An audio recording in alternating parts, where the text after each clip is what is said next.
లావణ్య ఎవరు? నువ్వే. నీ మూతి వాళ్ళ కొడతా, నీకు అన్ని పెడతా.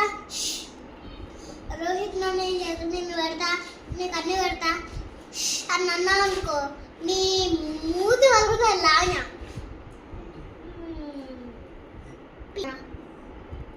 ఏంటిది? పిచ్చి మొగందాలా. అట్లేనా మమ్మీతో మాట్లాడితే?